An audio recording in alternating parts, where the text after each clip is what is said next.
bien sur Europe 1. Les enfants d'Europe 1. Et ce matin, avec les enfants d'Europe 1, Dimitri Pavlenko, on revient sur un royal séisme médiatique. Ah oui, le 20 novembre 1995, la princesse Diana accorde à la BBC un entretien choc qui va ébranler la monarchie britannique. Lady Di s'épanche lors d'Autriche sur ses déboires conjugaux. Oui, Diana a profité d'un week-end pour faire entrer discrètement les caméras de la BBC dans son salon du palais de Kensington. Elle est assise sur un fauteuil, dans un tailleur bleu marine sobre, les yeux très bleus soulignés de noir, et elle parle d'un mariage à trois. Notre couple était un peu surpeuplé, dit Lady Di, évoquant la maîtresse du prince Charles, Camilla Parker Bowles. Décryptage à Londres de la correspondante d'Europe 1, Esther Lehmann.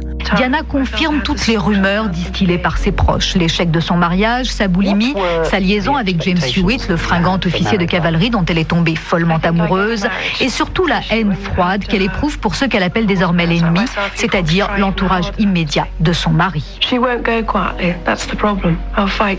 Elle n'a pas l'intention de partir sans faire de bruit, c'est ça le problème. Je vais me battre jusqu'au bout parce que je pense que j'ai un rôle à remplir et j'ai 2 enfants à élever. Lady Di attaque aussi la monarchie. Elle met en doute les capacités du prince Charles, futur roi de la couronne d'Angleterre. Elle se confie sur son infidélité, mais aussi sur sa dépression après la naissance de ses enfants. 23 millions de personnes ont regardé les confessions de Diana à la télévision anglaise. Depuis ce matin, son image est omniprésente. Dans le métro, dans les boutiques, dans les pubs, tout le monde lit le journal et tous les journaux sans exception analysent longuement la portée des propos de Diana.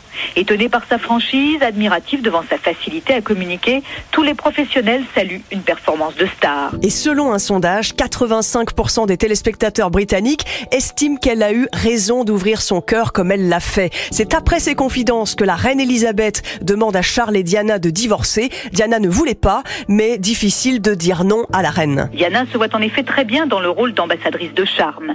Si elle veut un rôle sur mesure, Diana doit d'abord renoncer à son mariage et du coup à la couronne. Buckingham propose d'aider la princesse rebelle à définir son futur rôle. Pour le palais, l'essentiel est en tout cas sauvé. Faire cesser les embuscades que Charles et Diana se tendaient depuis 3 ans par médias interposés et sauvegarder l'image de la monarchie. Merci Lord d'Autriche.